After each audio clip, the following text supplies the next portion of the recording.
The recommendations are categorized into two groups: the responsibilities of the Electoral Commission and the three arms of government towards making Ghana's electoral process transparent and fair.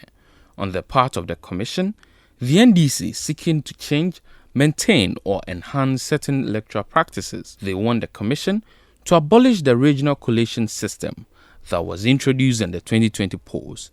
The EC introduced the regional layer of collation to collect constituency results in all 16 regions before transmission to the national headquarters.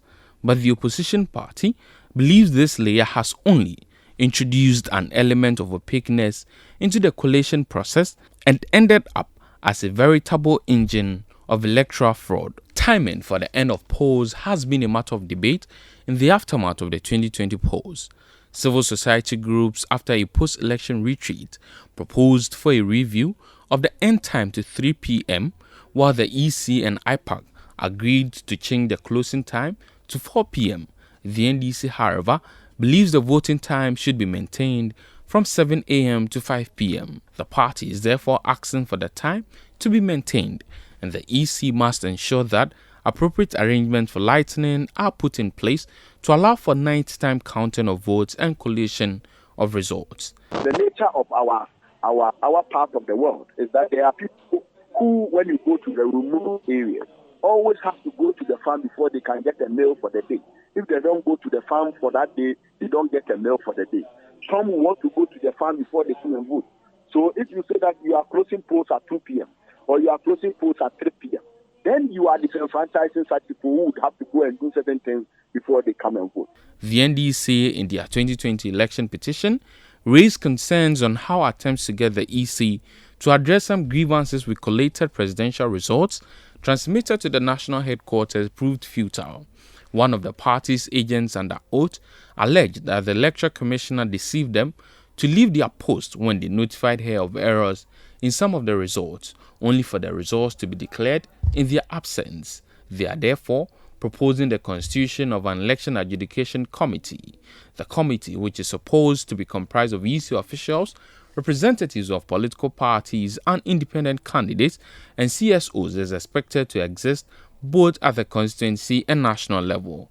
This committee is to be tasked with the responsibility of reviewing disputed presidential election results prior to the EC's publication of the final declaration of the presidential election results and gazetting of same.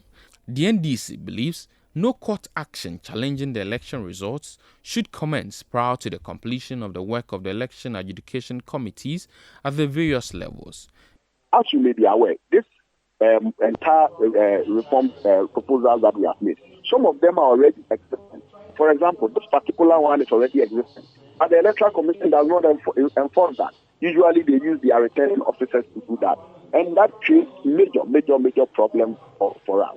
The NDC is also asking the EC to publish all results on its site before deadline for filing of election petitions, as well as a public broadcast of the presidential vote collation process as and when constituency presidential results are received. Key amongst the recommendations targeted at the legislature, executive and judiciary is a proposal for a reform of the appointment process of the electoral commissioner. The NDC wants the status quo changed for the appointment of the EC chairperson to receive prior approval from Parliament. Mistrust of the Electoral Commission has become a major threat to our security, and we believe that such restructuring of the appointment process will fix the mistrust that usually engulf the appointment of the Electoral Commission. We are saying, for example, that the Supreme Court justices, their appointment goes through Parliament, and Parliament, as we know, is bipartisan. So if we get the Electoral Commission's appointment go to Parliament, and we have 2/3 of members of Parliament, voting to approve that Electoral Commission chairperson, it would create that semblance of, acceptability. The opposition party also wants special courts to be designated for the prosecution of electoral offences. Electoral violence has been a major setback of Ghana's democratic credentials. About 7 people lost their lives in the 2020 election, but the EC chairperson indicated that her outfit cannot be held liable as security during election is not part of her mandate. But the NDC believes the law should be promulgated to spell out the roles of the EC, police and military as far as election security is concerned. We believe that it is important for clarity to be on who is responsible for election-day security and how election-day security architecture is actually designed. We have made recommendation that it should be defined clearly in the law, and a platform should be created which political parties will be involved in a way to, as it were, plan and deploy election-day security.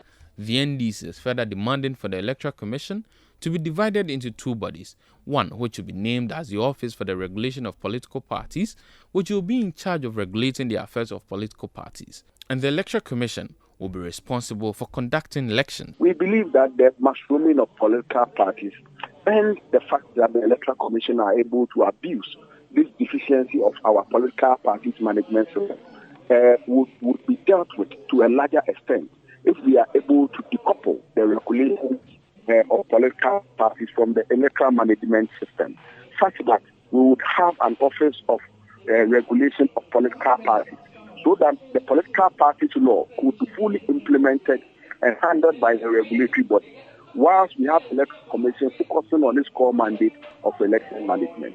We believe if these three core objectives and proposals are looked at, it will go a long way to help us.